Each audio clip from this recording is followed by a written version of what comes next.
Hello friends, welcome to prep IAS. आप सभी लोगों का स्वागत है प्रेप आईएएस पे। फ्रेंड्स, इस सीरीज़ में हम लोग daily answer writing sessions conduct कर रहे हैं एंड सिस्टम कुछ इस तरह से है कि Monday to Saturday daily 11 AM पे हम लोग 2 क्वेश्चंस पोस्ट करते हैं। कहाँ पर? हमारे टेलीग्राम चैनल पे एंड यूट्यूब कम्युनिटी पे।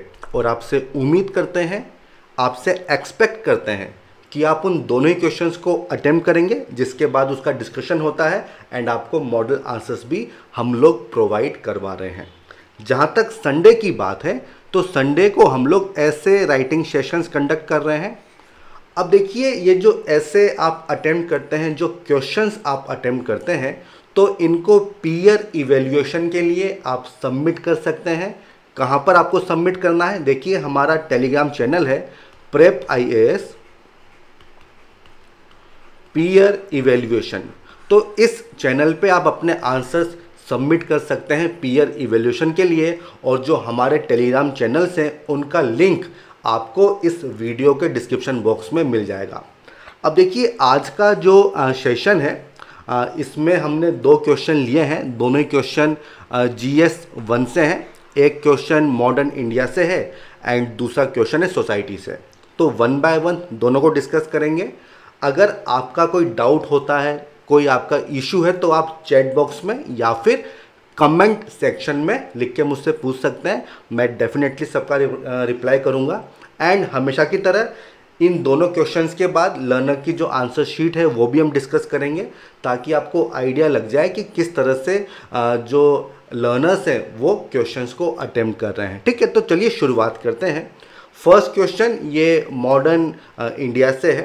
एक 15 मार्कर है, 250 वर्ड्स में आपको एक्सप्लेन करना है। देखिए, 15 मार्कर है तो थोड़ा सा अच्छे से आपको एक्सप्लेन करना होगा, क्योंकि एक एक्स्ट्रा पेज आपको मिलता है 15 मार्कर में। अगर आप देखेंगे उसको कंपेयर करें 10 मार्कर से, तो मीन्स आपको अच्छे से एक्सप्लेन करना होगा। क्वेश्चन देखिए, पूछा गया है लॉर्ड कर्जन को लेके, और क्वेश्चन क्या है? The policies of Lord Curzon both domestic as well as foreign, ठीक है, were inspired by the urge to further strengthen the British hold in India। ठीक है, तो देखिए, जब भी आप क्वेश्चन को पढ़े ना, तो जो उसके की वर्ड्स होते हैं उसको अंडरलाइन कर लीजिए, उसको हाईलाइट कर लीजिए, क्योंकि उनको आपको एड्रेस करना होगा। अब देखिए, जहाँ तक इस क्वेश्चन की बात है तो इसमें आपको डिस्कस करना है, और क्या डिस्कस करना है कि लॉर्ड कर्जन की पॉलिसी। अब कौन कौन सी पॉलिसी? नंबर 1 डोमेस्टिक, ठीक है, घरेलू, और दूसरी कौन सी? फॉरेन, जो उसकी विदेश पॉलिसी थी, नीतियां थी, उन दोनों के बारे में आपको एक्सप्लेन करना होगा। और क्या बताया गया है? Inspired by urge to further strengthen British hold in India. इसका मतलब क्या हुआ कि उनकी जो पॉलिसीज थी, उनका अल्टीमेट एम क्या था कि जो ब्रिटिश होल्ड है वो और मजबूत हो जाए, उनकी जो पकड़ है भारत पे वो और मजबूत हो जाए। इसको आपको डिस्कस करना है। ठीक है, तो आई होप आप समझ गए होंगे कि किस तरह से इसका स्ट्रक्चर रहेगा, क्या डिफरेंट पार्ट्स हैं जो आपको यहाँ पे एक्सप्लेन करने होंगे। तो देखिए, सबसे पहले आप इंट्रोड्यूस करेंगे, जो हम हर क्वेश्चन में करते हैं, इंट्रोड्यूस करते हैं, उसको कंक्लूड करते हैं। इसके अलावा देखिए क्या पूछा गया है कि उनकी पॉलिसीज, तो वो पॉलिसीज आपको बतानी होगी। सबसे पहले डोमेस्टिक पॉलिसीज, ठीक है, नंबर 2 है फॉरेन पॉलिसीज। अब देखिए, यहाँ पे क्या चीज़ आपको समझनी होगी कि आपको वही पॉलिसीज लिखनी है जिससे जो ब्रिटिश होल्ड है वो स्ट्रेंथन होता है। ठीक है, मैं ऐसा क्यों बता रहा हूँ? क्योंकि काफ़ी लोगों ने रिफॉर्म्स भी लिखे हैं कि कर्जन ने क्या रिफॉर्म्स किए थे। तो देखिए, वो आपको यहाँ पे नहीं लिखने, उसकी नीड नहीं है। रिफॉर्म्स वगैरह नहीं पूछे गए हैं। क्या पूछा गया है कि कौन सी पॉलिसीज थी जिसकी वजह से जो होल्ड है वो और मजबूत होता है, जो पकड़ है वो और मजबूत हो जाती है। ठीक है, तो ये चीज़ आपको यहाँ पे अच्छे से मेंशन करनी होगी, अच्छे से आपको कंटेंट यहाँ पे देना होगा। 1 बाय 1 डिस्कस कर लेते हैं। इंट्रोडक्शन। अब देखिए, यहाँ पे मेरा आपको सजेशन है कि जो स्पेक्ट्रम की जो बुक है ना, स्पेक्ट्रम, तो उसमें अगर आप पीछे देखेंगे ना, तो पीछे जितने भी इनके वॉइसरॉयज वगैरह रहे हैं, गवर्नर जनरल्स वगैरह रहे हैं, तो उनके टेन्योर में क्या क्या इंपॉर्टेंट काम हुए हैं ना, इनकी लिस्ट बना के दिया हुआ है। तो उसको आप एक बार जरूर रिवाइज करना। जब आपकी स्पेक्ट्रम पूरी हो जाए तो उसको रिवाइज कर लो, तो होगा क्या कि जो इंपॉर्टेंट चीज़ें हैं वो आपको एक ही जगह पे मिल जाएंगी। ठीक है, तो लॉर्ड कर्जन, उसके अंडर में 8-10 लाइन लिखी होंगी, उनको आप याद कर लो, आपका रिवीजन भी हो जाएगा और इस तरह के क्वेश्चंस आप काफ़ी आराम से आप डील कर पाओगे। ठीक है, क्योंकि आपको सारा कंटेंट एक ही जगह पे मिल जाता है, तो इस चीज़ को आप जरूर फॉलो करना। ठीक है, तो ये मेरी आपको एडवाइस थी। देखिए, जहाँ तक इंट्रोडक्शन की बात है, तो देखिए यहाँ पे आपको लॉर्ड कर्जन से शुरुआत करनी होगी। ठीक है, अब देखिए, अगर आपको इनका टेन्योर पता है तो बहुत अच्छी बात है, होना चाहिए आपको याद। ठीक है, इनका टेन्योर क्या था, देखिए 1899 से 1905, इस बीच में ये वॉइसरॉय बनते हैं। ठीक है, तो अगर आपको ये चीज़ याद है तो इससे आप शुरुआत कर दीजिए, अच्छी शुरुआत होगी।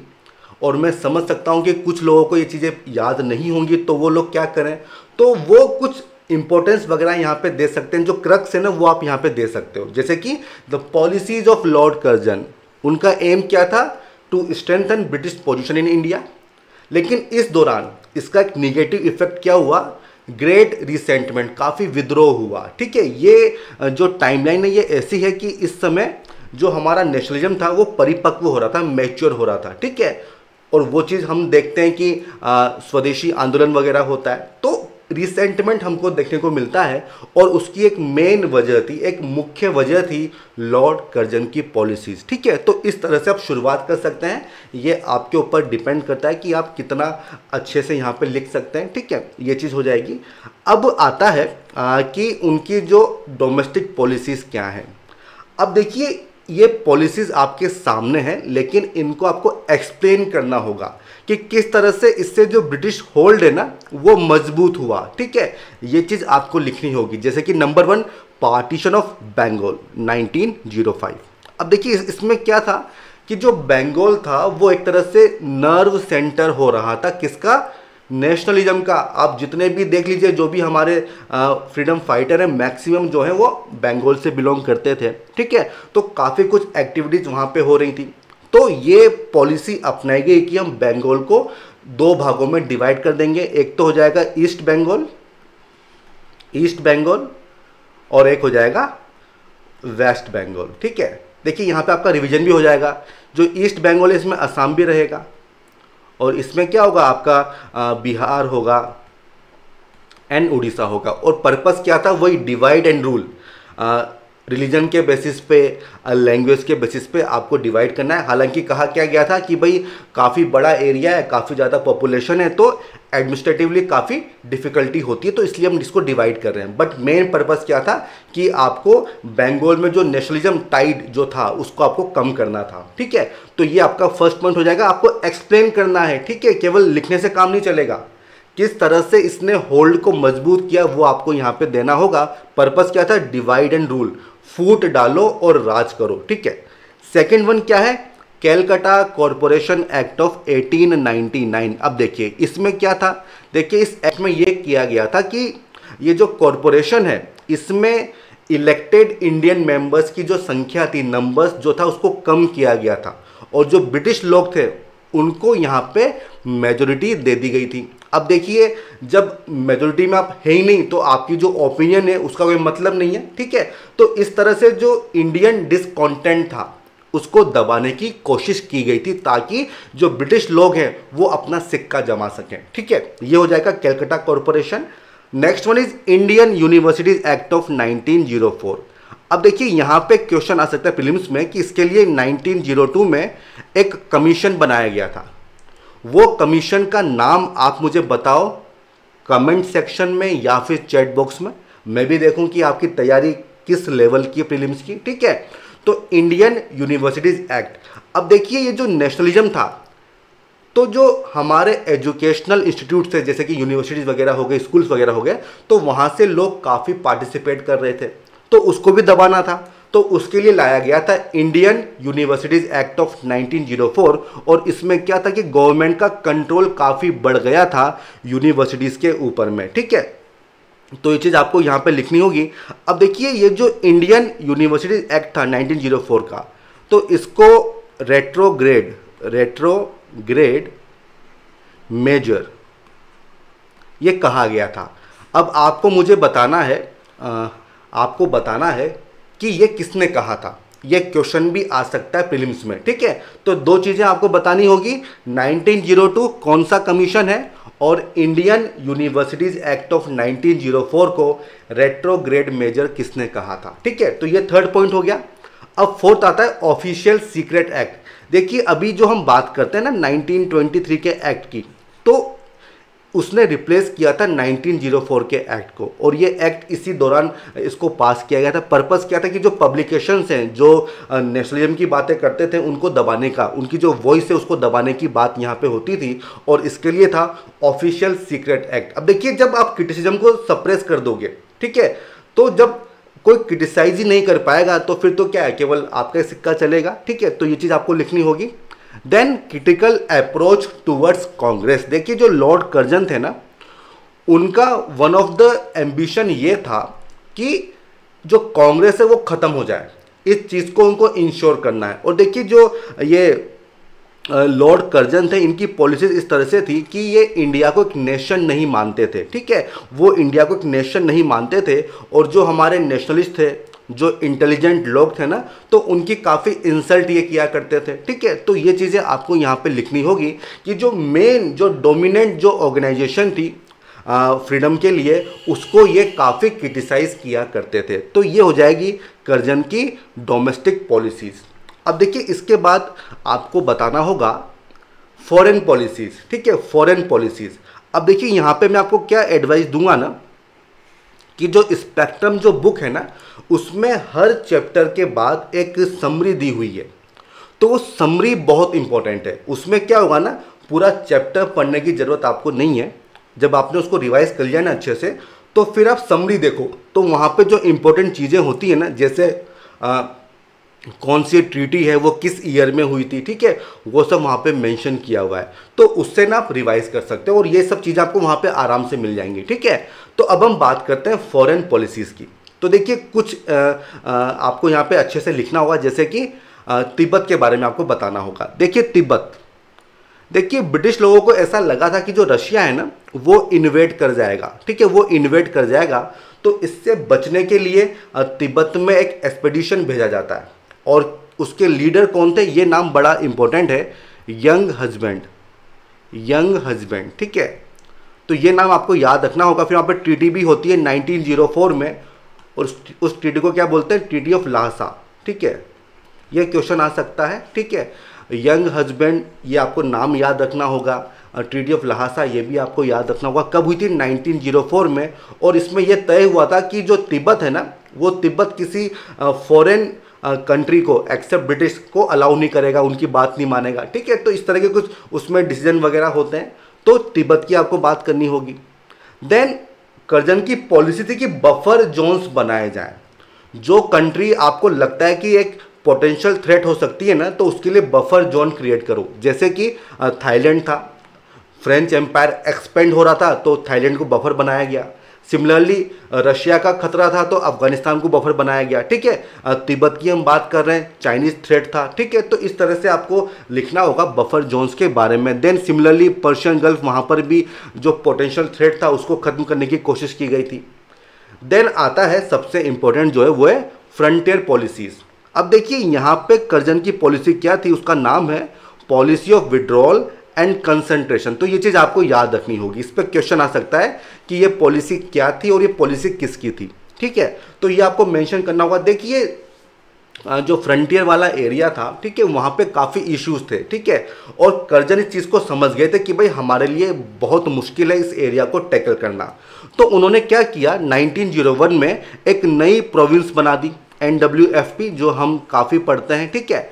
और किया क्या कि पहले ये जो एरिया था ना, ये किसके अंडर में था, जो पंजाब प्रोविंस थी उसके जो लेफ्टिनेंट गवर्नर थे वो उनके अंडर में था। लेकिन अब ये डायरेक्टली जो वाइसराय थे उनके अंडर में हो गई थी, ठीक है। और किया क्या गया था कि इस एरिया में जो ब्रिटिश ट्रूप्स थे ना, उनको वापस बुला लिया गया था, उनका विड्रॉल हो गया था। इसीलिए पॉलिसी ऑफ विड्रॉल, और उसकी जगह जो वहाँ की लोकल ट्राइब्स थी, जो फ्रंटियर ट्राइब्स थी ना, उन्हीं को ट्रेनिंग वगैरह दी गई थी, उन्हीं को पेमेंट वगैरह दिया गया और उन्हीं को वहाँ पे पोस्ट किया गया था। ठीक है, तो ये हो जाएगा policy of withdrawal and concentration. ठीक है, और इससे हुआ क्या कि जो बॉर्डर कॉन्फ्लिक्ट है ना वो काफ़ी कम हो गए थे।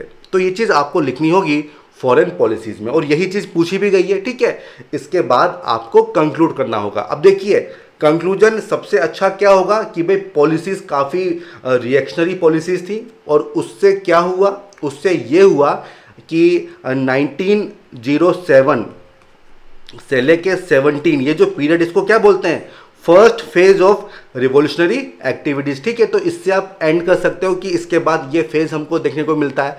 आप स्वदेशी आंदोलन की बात कर सकते हो कि भाई ये जो पॉलिसीज़ थी इसकी वजह से काफ़ी कुछ चीज़ें देखने को मिली, जैसे कि स्वदेशी मूवमेंट हुआ। ठीक है, तो इस तरह से आप इसको एंड कर सकते हो। ठीक है, तो ये जो फर्स्ट क्वेश्चन है ना ये हमने यहाँ पे डिस्कस कर लिया है। अब हम आते हैं सेकंड क्वेश्चन की तरफ। अगर आपका कोई डाउट है तो कोई इशू नहीं है, पूछ लो, हम किसको क्लियर कर देंगे। ठीक है, लेकिन वो जो 2 क्वेश्चन मैंने आपसे पूछे ना उसका जवाब आपको मुझे देना है। ठीक है, उसका जवाब आपको मुझे देना है, इससे आपको आपकी तैयारी का पता भी चल जाएगा। अब हम आते हैं सेकंड क्वेश्चन की तरफ। देखिए ये क्वेश्चन हमने लिया है सोसाइटी से, एक 15 मार्कर है, 250 वर्ड्स में आपको इसको अटेम्प्ट करना है। अब देखिए क्वेश्चन क्या है, ये पॉवर्टी के ऊपर क्वेश्चन पूछा गया है। देखिए पॉवर्टी बहुत इंपॉर्टेंट है, एंड अभी कोविड के टाइम पे ये इशू काफ़ी न्यूज़ में रहता है, तो पॉवर्टी को आप अच्छे से कवर करना भाई। ठीक है, और इसीलिए क्वेश्चन आपके सामने है, और एक क्वेश्चन कहीं पे भी आ सकता है, GS 1 में आ सकता है, GS 2 में आ सकता है, GS 3 में आ सकता है, GS 4, ऐसे कहीं पर भी आपको ये क्वेश्चन देखने को मिल सकता है। ठीक है, क्वेश्चन क्या है, the most crucial development challenge for India. ठीक है, डेवलपमेंट चैलेंज फॉर इंडिया वो क्या है, high incidence of poverty, number 1, combined with मतलब plus multiple deprivations among the poor. ठीक है, तो देखिए इसको डिस्कस करना है, सिंपल सी बात यह है। देखिए क्वेश्चन में क्या कहा जा रहा है पहले आपको ये समझना होगा। अगर हम इंडिया की बात करें तो इंडिया में हमको हाई इंसिडेंस ऑफ पॉवर्टी देखने को मिलता है, मतलब गरीब काफ़ी ज़्यादा है, पहली बात। दूसरी बात, इस चीज़ के साथ साथ क्या चीज़ देखने को मिलती है, मल्टीपल डेप्रीवेशन, मतलब बहुत सारी डायमेंशंस में वो लोग गरीब हैं, मतलब हेल्थ के सेक्टर में भी गरीब हैं, एजुकेशन हो गया, रहने को घर वगैरह नहीं है। ठीक है, तो मल्टीपल डेप्रीवेशन की यहाँ पे बात हो रही है, और ये एक बहुत बड़ा डेवलपमेंट चैलेंज है इंडिया के लिए, इसको आपको डिस्कस करना है। अब देखिए क्या क्या पार्ट्स हो जाएंगे जो आपको एड्रेस करने होंगे। आई थिंक अब आप इन चीज़ को समझ पा रहे होंगे कि किस तरह से डिफरेंट पार्ट्स आप देख पाते हो। देखिए सबसे पहले आपको इंट्रोड्यूस करना होगा, कंक्लूड करना होगा, ये तो दोनों चीज़ें फिक्स हैं ही सही। देखिए डेप्रीवेशन की बात हो रही है, मल्टीपल डेप्रीवेशंस, तो वो डेप्रीवेशंस आपको बताने होंगे कि कौन कौन से डेप्रीवेशंस है, कौन कौन से क्षेत्र हैं जहां पे गरीबी हमको देखने को मिलती है। ठीक है, डेप्रीवेशंस। ठीक है, उसके बाद किस तरह से ये जो पॉवर्टी है ये प्लस जो डेप्रीवेशन है ये डेवलपमेंट चैलेंज बन के सामने आता है। ठीक है, अब देखिए क्योंकि 15 मार्कर है तो इसमें ना आपको 1-2 डायमेंशन और कवर कर लेनी चाहिए। ठीक है, जैसे कि भाई गवर्नमेंट क्या काम कर रही है और क्या वे फॉरवर्ड होना चाहिए। तो जनरली क्या होता है 15 मार्कर में आप क्या करो, जो वे फॉरवर्ड है उसको कंक्लूजन में ऐड कर दो। मैं तो ऐसे करता था, लेकिन अगर आपके पास टाइम है, आपके पास स्पेस है ना, तो आप उसको अलग से ही बता सकते हो। ठीक है, तो government schemes and way forward और फिर आपको कंक्लूड कर दो, तो इस तरह से आप कर सकते हो। ठीक है, तो ये डिफरेंट पार्ट्स हो जाएंगे जो आपको यहाँ पे एड्रेस करने हैं। ठीक है, अब देखिए बात आ रही है पॉवर्टी प्लस मल्टीपल डेप्रीवेशन। तो देखो अगर आपका करंट अफेयर काफ़ी अच्छा होगा ना तो आपको तुरंत ये चीज़ क्लिक कर जाएगी कि यहाँ पे जो मल्टी डायमेंशनल पॉवर्टी इंडेक्स है MPI, उसकी बात हो रही है, मल्टी डायमेंशनल पॉवर्टी इंडेक्स। तो अगर आपको वो इंडेक्स पता नहीं है या उसके बारे में आप लिख नहीं पाते हो यहाँ पे, तो आपको मार्क्स कम मिलेंगे। क्योंकि देखिए पॉवर्टी प्लस मल्टीपल डेप्रीवेशन तो सीधा सीधा क्लिक हो रहा है MPI की यहाँ पे बात हो रही है। तो इस तरह से करंट अफेयर्स हमारे काफ़ी काम में आते हैं। और देखिए ये जो क्वेश्चन है ना, ये क्वेश्चन पूरा करंट अफेयर के ऊपर ही बेस्ड है। वो मैं आपको बताऊंगा कि किस तरह से आप करंट अफेयर को यूज़ कर सकते हो, ठीक है। तो यहाँ पे आपको हिंट मिल गया कि आपको मल्टी डायमेंशनल पॉवर्टी इंडेक्स की बात करनी है, ठीक है। तो देखिए अगर आप 2018 के इंडेक्स की बात करें तो वहाँ पे ये कहा गया था कि पिछले जो 10 ईयर्स हैं उसमें इंडिया ने लगभग 27 करोड़ जो लोग हैं उनको पॉवर्टी से बाहर निकाला है। लेकिन इसके बावजूद भी आज की डेट में भी अराउंड 37 करोड़ जो इंडियंस हैं they continue to experience acute deprivation, ठीक है। तो ये जो क्वेश्चन था ये बेस्ड था मल्टी डायमेंशनल पॉवर्टी इंडेक्स के ऊपर ही, ठीक है। एंड मैंने देखा कुछ आंसर्स मैंने देखे थे आप लोगों के, तो लोग इसको क्लिक कर पा रहे हैं, ठीक है। तो ये चीज़ हो जाएगी। तो इससे आप इंट्रोड्यूस कर सकते हैं कि भाई नंबर्स काफ़ी ज़्यादा हैं एंड जो डेप्रीवेशंस हैं वो भी काफ़ी देखने को मिलती हैं।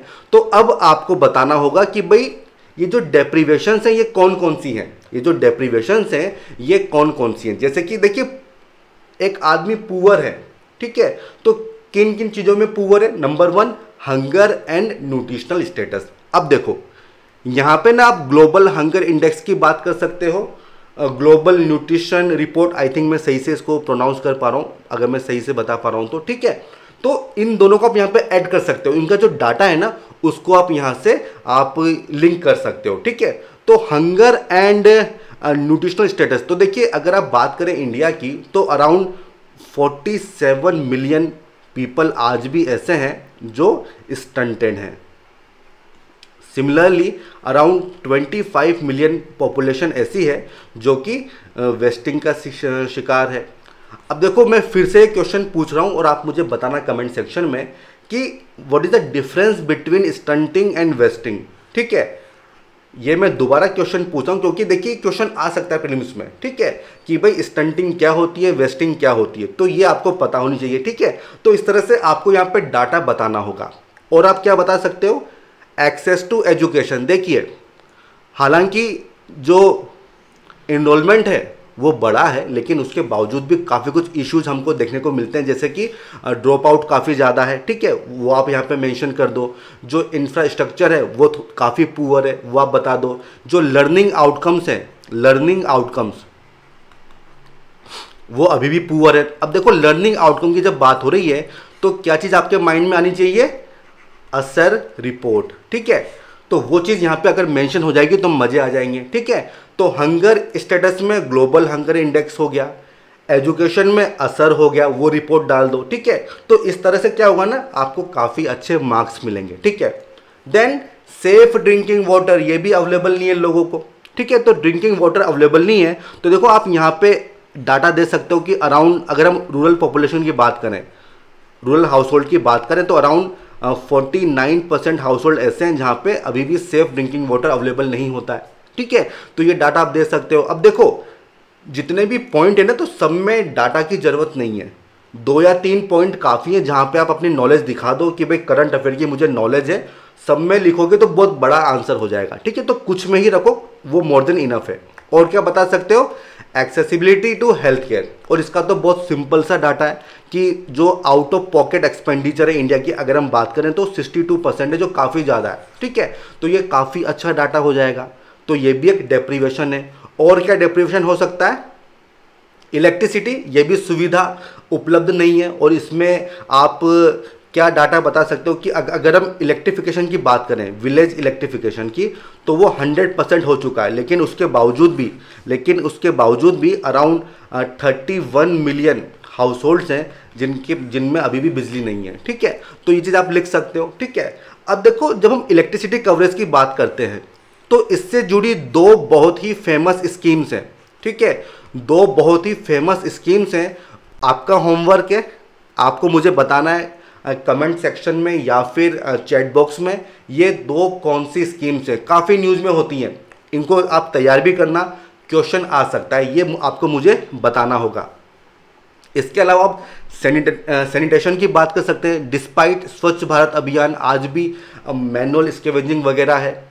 टॉयलेट तो बना दी है लेकिन उसमें वाटर ही नहीं है, तभी तो हम बात करते हैं आउटकम की कि भाई बनाने से क्या होगा, उसमें पानी नहीं है, लोग कैसे यूज़ करेंगे। ठीक है, ये एक हमने क्वेश्चन भी लिया था कि आउटले, आउटपुट एंड आउटकम, इसमें क्या डिफरेंस होता है, तो उसका ये एग्जाम्पल आपको यहाँ पे मिल जाएगा। अब देखिए इसके बाद पूछा गया है कि किस तरह से ये जो डेप्रीवेशंस हैं एंड जो पॉवर्टी का इंसिडेंस है, इससे किस तरह से हमारे डेवलपमेंट में एक चैलेंज हमको दिखता है। तो वो पॉइंट अब आपको यहाँ पे लिखने होंगे कि क्या चैलेंजेस आपको फेस करने होंगे इन सब की वजह से। तो देखो इतने लोग गरीब हैं, ठीक है, और काफ़ी सारे डेप्रीवेशन है, हेल्थ की सुविधा नहीं है, एजुकेशन की नहीं है, ठीक है, न्यूट्रिशन वगैरह हमने देखा, सैनिटेशन हमने देखा। तो भाई अगर गवर्नमेंट को वेलफेयर करना है तो काफ़ी पैसा खर्च करना होगा, काफ़ी सब्सिडीज़ आपको देनी होगी। जैसे कि आप बात कर सकते हो कि भाई इलेक्ट्रिसिटी सब्सिडी देनी होगी, फर्टिलाइजर सब्सिडी वगैरह देनी होगी, ठीक है, तो भाई काफ़ी पैसा चाहिए। तो ये सबसे पहला चैलेंज हो जाएगा। देन आप क्या बात कर सकते हो कि देखो अगर कोई हाउस होल्ड है जो कि पुअर है और वो भी मल्टी डायमेंशनल पुअर है, तो भाई इसकी जो सेकेंड जनरेशन होगी ना, तो मैक्सिमम चांसेस है कि वो भी पुअर ही होगी। ठीक है, तो ये चीज़ होती है inter generational transmission of poverty. भाई आपको काफ़ी एफर्ट्स लगाने होंगे, क्योंकि अगर फर्स्ट जनरेशन पुअर है तो सेकंड भी पुअर ही होगी, इसके काफ़ी ज़्यादा चांसेस हैं। ठीक है, तो बहुत बड़ा एक चैलेंज हो जाता है कि किस तरह से हम जो पॉवर्टी है इसको दूर करें। और क्या चैलेंज हो सकता है? Endangering India's demographic advantage. देखिए हमने डिस्कस किया था कि अराउंड 65% इंडियन पॉपुलेशन ये वर्किंग एज पॉपुलेशन है, 15 to 59। तो अगर मान लो इसको हेल्थ फैसिलिटी नहीं मिल रही है, स्कूल्स अच्छे नहीं मिल रहे हैं, तो इससे होगा क्या, इनकी जो प्रोडक्टिविटी है वो कम हो जाएगी, प्रोडक्टिविटी कम हो जाएगी। तो ये जो डेमोग्राफिक डिविडेंड है ये एक डिजास्टर बन जाएगा। Demographic dividend will convert in demographic disaster. ठीक है, तो इस तरह से आप यहाँ पे एक्सप्लेन कर सकते हो। और क्या लिखोगे? मार्जिनलाइजेशन। देखिए जब भी हम पॉवर्टी की बात करते हैं तो उसमें भी ये जो पॉवर्टी है ये सबसे ज़्यादा हिट किस सेक्शन को करती है? जो कि वल्नरेबल होते हैं, जैसे कि एससी हो गए, एसटी हो गए, वुमेन, बच्चे, एल्डर्स। तो ये बहुत ज़्यादा वल्नरेबल ग्रुप्स होते हैं और पॉवर्टी इनको सबसे ज़्यादा हिट करती है। ठीक है, तो ये एक चैलेंज हो जाएगा कि किस तरह से टैकल किया जाए। Then migration. भाई देखो पॉवर्टी होगी तो रूरल टू अर्बन माइग्रेशन आपको देखने को मिलेगा। ठीक है, तो यहाँ पे जो अर्बनाइजेशन के इश्यूज होते हैं, भाई स्लम्स वगैरह हो जाएंगी, क्राइम्स वगैरह बढ़ जाएंगे, वो सब आप यहाँ पे लिख सकते हैं। ये सब चैलेंज आपको देखने को मिलेंगे। Then social unrest. ये वही बात हो गई देखिए कि क्योंकि गरीबी है तो क्या क्राइम्स वगैरह बढ़ जाएंगे। ठीक है, तो ये सब आपको यहाँ पे मेंशन करना होगा। ठीक है, तो ये सारे पॉइंट्स हो जाएंगे जो यहाँ पे आने चाहिए। Then last point is informalisation of workforce. देखिए आपको पता होगा कि अराउंड जो 90% जो एम्प्लॉयमेंट है ना वो इनफॉर्मल सेक्टर में ही है। ठीक है, 90% जो लोग हैं, ठीक है, ये डाटा कब का है? देखिए ये periodic periodic labour force survey है 17-18 का। ये क्या बोलता है कि अराउंड 90.6% जो इंडिया की वर्कफोर्स है वो इनफॉर्मल सेक्टर में है। ठीक है, तो ये बहुत बड़ा चैलेंज है, क्योंकि भाई गरीब लोग हैं। ठीक है, गरीब लोग हैं तो एजुकेशन नहीं है, हेल्थ फैसिलिटी वगैरह नहीं है, तो उनका जो प्रोडक्टिविटी है, जो उनका पोटेंशियल है वो कम हो जाता है। तो फिर उनको फॉर्मल जॉब वगैरह नहीं मिल पाती है, तो इनफॉर्मल जॉब ये रहेगी और ये अपने आप में एक चैलेंज होता है। ठीक है, तो ये सारे पॉइंट्स हैं जो आपको मेंशन करने होंगे।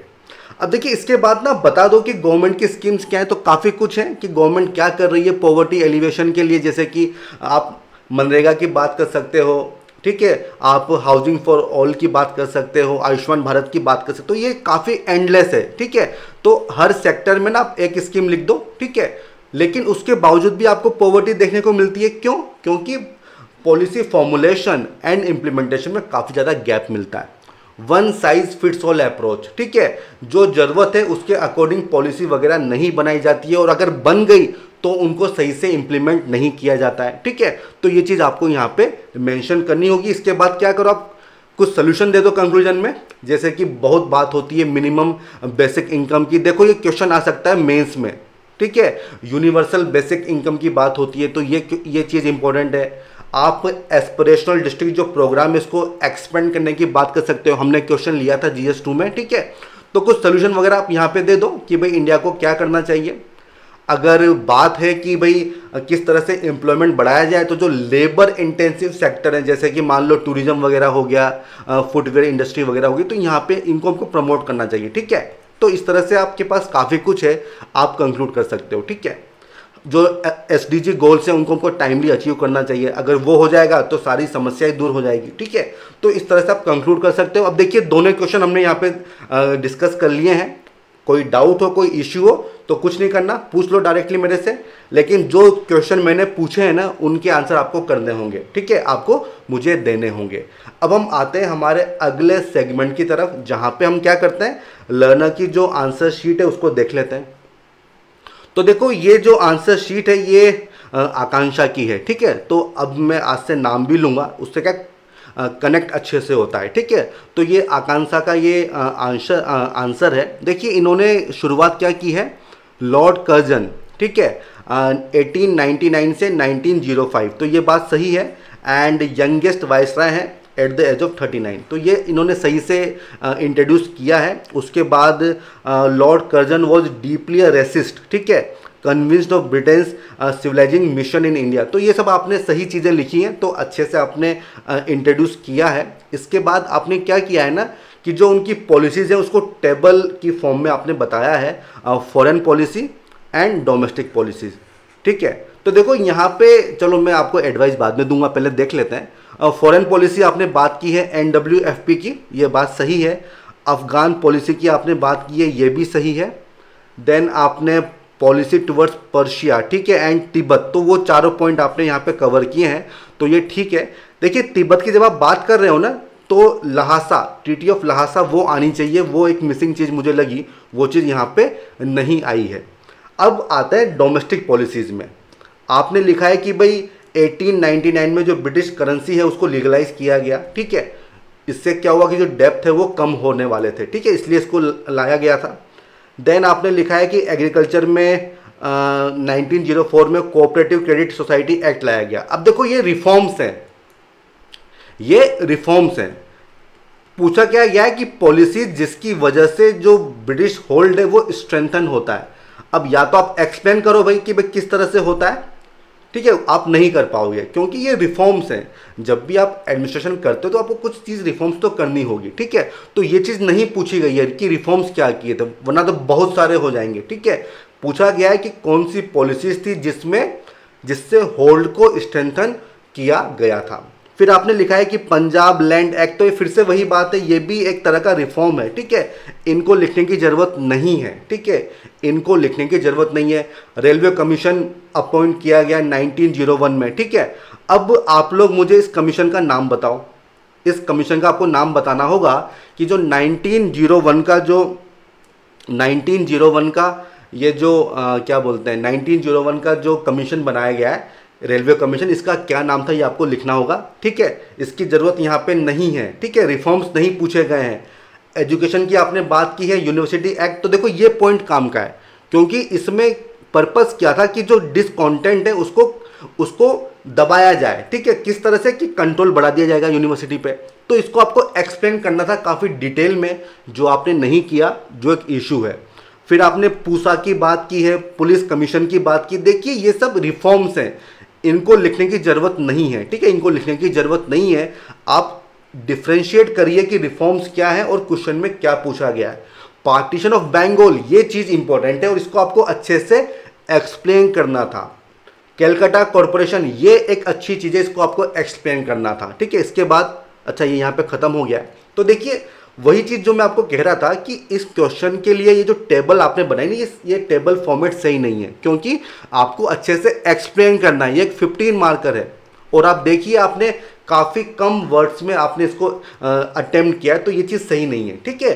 क्वेश्चन की डिमांड को समझो, देखो कितने पॉइंट्स हो सकते हैं, उसके हिसाब से डिसाइड करो, ठीक है, कि टेबल बनानी की क्या करना है। आपने बहुत सारे पॉइंट्स ऐसे लिख दिए हैं आकांक्षा जो आपको नहीं लिखने थे, ठीक है। रिफॉर्म्स नहीं पूछे गए हैं, पूछा क्या गया है, पॉलिसीज, ठीक है।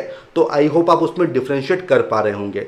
इसके बाद देखो आपने इम्पैक्ट बताया, तो इम्पैक्ट सही है, ठीक है, इम्पैक्ट सही है। और फिर इसके बाद आपने लिखा है कि जो पॉलिसीज़ हैं वो काफ़ी शॉर्ट साइटेड थी, तो ये आपका सही कंक्लूजन है, ठीक है। ऑब्जर्वेशन क्या है आकांक्षा, कि आपने ना वर्ड लिमिट ये आपकी काफ़ी कम है, ठीक है, तो ऐसा मत करो। आपको 3 पेजेस मिलते हैं तो उसको पूरा आपको फिल तो करना ही चाहिए ना, एटलीस्ट 2.5 तो करना होगा, ठीक है। तो ये चीज़ ध्यान दो, जो डिमांड है उसको समझो आकांक्षा, ठीक है, उसको आपको समझना होगा। और जो अननेसेसरी इंफॉर्मेशन है वो मत दो, ठीक है, वो आपने काफ़ी यहाँ पे दी है। आपका इंट्रोडक्शन अच्छा है, आपका कंक्लूजन भी अच्छा है। और देखो मैं आपको एक एडवाइस और दूंगा, देखिए अब ना ये हमारा 85वां सेशन चल रहा है, ठीक है। तो शुरुआत में मैंने कहा था कि जिन लोगों ने अभी तक आंसर राइटिंग अटेम्प्ट नहीं की है और जो अब कर रहे हैं, तो वो किसी सोर्स को फॉलो कर सकते हैं, आप देख लो, उसके हिसाब से आप अपना आंसर लिख सकते हो। लेकिन अब काफ़ी टाइम हो गया है, तो अब मैं आपको एडवाइस दूंगा कि अब आप खुद से आंसर लिखिए, ठीक है। खुद से आंसर को अटेम्प्ट करो, हो सकता है कि कुछ गड़बड़ होगी, हो सकता है, बट अब ना वो समय आ गया है, वो टाइम आ गया है कि अब आपको खुद से आंसर को अटेम्प्ट करना चाहिए। अब सोर्स को फॉलो मत करो, फिर उससे क्या होता है ना कि अपन अपना दिमाग नहीं लगा पाते हैं। तो ये मेरी सिंसियर आपको एडवाइस होगी। देखो डिमोटिवेट मत होइए, मेरा ऑब्जेक्टिव क्या है कि आपका नाम वहाँ पे आए, वो जो लिस्ट आती है ना यूपीएससी वाली, तो वहाँ पे आपका नाम आए, उसके लिए हमको ये सब चीज़ करनी होगी, ठीक है। तो नाराज़ मत होना, डिमोटिवेट मत होना, ठीक है। और जो ऑब्जर्वेशन है उसको आप फॉलो करो, आपको डेफिनेटली फ़ायदा होगा, ठीक है। और भाई अगर आप लोग चाहते हैं कि मैं आपका नाम न लूँ तो आप मुझे बता देना यार चैट बॉक्स में या फिर कमेंट सेक्शन में, तो मैं नहीं लूँगा, ठीक है, कोई इशू नहीं है, ठीक है। अब आते हैं सेकंड क्वेश्चन की तरफ, ठीक है। और ये द मिस्टीरियस वन, एक्चुअली मैं नाम भूल गया, ठीक है। तो इनका ये आंसर है, शुरुआत इन्होंने की है मल्टी डायमेंशनल पॉवर्टी इंडेक्स से, तो ये काफ़ी सही इनकी शुरुआत है। फिर इन्होंने पॉवर्टी को डिफाइन किया है, वे पर्सन और community lakhs the financial resource and essential. तो देखो पॉवर्टी केवल इनकम की बात नहीं है, पॉवर्टी मतलब अपॉर्चुनिटी भी उसको नहीं मिल रही है, ठीक है। तो वो चीज़ भी यहाँ पे आनी चाहिए, तो वो मुझे मिसिंग लगी। इसके बाद आपने लिखा है मल्टीपल डेप्रीवेशंस, और उसको काफ़ी शॉर्ट में आपने बता दिया। देखो ना इसको थोड़ा सा ना आपको एक्सप्लेन करना था, क्योंकि ये 15 मार्कर है, एक 15 मार्कर है, और अगर इसको एक्सप्लेन करते तो आपको अच्छे मार्क्स मिलते हैं। तो वो चीज़ मुझे मिसिंग लगी। आपने बताया कि भाई हाउसिंग नहीं है, हेल्थ नहीं है, एजुकेशन नहीं है, तो पॉइंट सारे वही हैं। आप इसमें सैनिटेशन को ऐड कर सकते थे, ठीक है, तो चीज़ें वही हैं, लेकिन आपको एक्सप्लेन करना चाहिए था, जो चीज़ आपने मिस कर दी। तो भाई देखो क्वेश्चन की डिमांड को समझो, जो की डिमांड है अगर उसको आप शॉर्ट में कर दोगे तो फिर मतलब क्या रहा, ठीक है। वैसे भी 15 मार्कर है, अगर 10 मार्कर होता तो फिर भी मैं समझ पाता, ठीक है। तो ये चीज़ सही नहीं है, द मिस्टीरियस वन, ठीक है। तो फिर आपने क्या लिखा है कि poverty with multiple deprivation as a challenge. किस तरह से चैलेंज है, फूड सिक्योरिटी नहीं है, सेटलमेंट्स वगैरह नहीं है, ठीक है। क्या लिखा है, बेसिक हेल्थ नहीं है एंड एम्प्लॉयमेंट का इश्यू हो जाएगा, क्राइम रेट। तो भाई देखो आपने क्या किया है ना, जो डेप्रीवेशन है उसी को आप फिर से लिख रहे हो, ठीक है। आप यहाँ पे बात करते हो कि लैक ऑफ हेल्थ, ठीक है, और यहाँ पे आपने लिखा है प्रोवाइडिंग बेसिक हेल्थ एमिनिटीज़। तो भाई ये तो सेम ही चीज़ हो गई ना, जो डेप्रीवेशन है वो तो आपने लिख दिए, आप सेटलमेंट की बात कर रहे हो, यहाँ पे आपने लिखा है लैक ऑफ हाउसिंग, तो क्यों पॉइंट्स को रिपीट कर रहे हो। यहाँ पे आपने लिखा है हाई क्राइम रेट, और उसको आप फिर से यहाँ पे लिख रहे हो, देखिए क्राइम रेट है इंक्रीज, तो भाई रिपीट क्यों कर रहे हो, मतलब नहीं है ना दोनों चीज़ों का, एक ही चीज़ लिखो। आपको लिखना है किस तरह से चैलेंज हो सकते हैं, और मैंने आपको काफ़ी डिटेल में एक्सप्लेन किए, तो वो सारे पॉइंट यहाँ पे आने चाहिए, ठीक है, वो सारे पॉइंट यहाँ पे आने चाहिए जो यहाँ पे मिसिंग है। उसके बाद आपने मेजर्स बताए हैं, फिर आप ये सब ठीक है, ठीक है। यहाँ पे आप वो चार्ट बना सकते थे ना, तो उसमें आपका स्पेस काफ़ी बच जाता, क्योंकि ये चीज़ पूछी नहीं गई है, ठीक है। तो जो चीज़ एक्स्ट्रा है उसको शॉर्ट में लिखो, जो चीज़ पूछी गई है उसको डिटेल में लिखो, इस चीज़ को आपको फॉलो करना होगा, ठीक है। Therefore several more specific steps are needed for poverty alleviation along with the ongoing schemes, and क्या लिखा है, टारगेट स्पेसिफिक अप्रोच होनी चाहिए। तो ठीक है, ये आपका सही है, जो कंक्लूजन है वो सही है, लेकिन एक पार्ट आपने मिस कर दिया है, जो की डिमांड है उसको आपने काफ़ी शॉर्ट में लिखा है, और देखिए आपका भी आंसर काफ़ी छोटा आंसर है, ठीक है। तो भाई ये 15 मार्कर है, ये 15 मार्कर है और इसमें 3 पेजेस आपको मिलते हैं, ठीक है। तो एटलीस्ट 2.5 पेजेस तो आपको फिल करने ही चाहिए, ठीक है। एटलीस्ट इतना तो आपको करना ही चाहिए, क्योंकि बहुत लोग करते हैं, ठीक है। अगर कोई भी ना करे तो मैं आपको सजेस्ट नहीं करूंगा, बट लोग करते हैं तो भाई आप भी करो, ठीक है। ये चीज़ मेरा आपको एक एडवाइस होगी। इसके अलावा और पॉइंट्स को रिपीट मत करो, ठीक है। एंड बाकी सब तो मैंने आपको बता ही दिया है, तो ठीक है। दोनों ही क्वेश्चंस हमने देख लिए हैं, ठीक है। एंड हमने ये दोनों आंसर्स भी डिस्कस कर लिए हैं। इसी के साथ जो हमारा आज का सेशन है इसको हम कंक्लूड करते हैं। कोई डाउट है, कोई इशू है तो कमेंट सेक्शन में बता दो, मैं डेफिनेटली रिप्लाई करूँगा। एंड अगर आपको ये सेशन पसंद आया हो तो इसको लाइक करो, साथ ही साथ हमारे चैनल को सब्सक्राइब करो, शेयर करो, फॉरवर्ड करो, ताकि मैक्सिमम लोग इससे जुड़ पाएँ, ठीक है फ्रेंड्स। तो हम फिर मिलेंगे, तब तक के लिए all the best, good bye.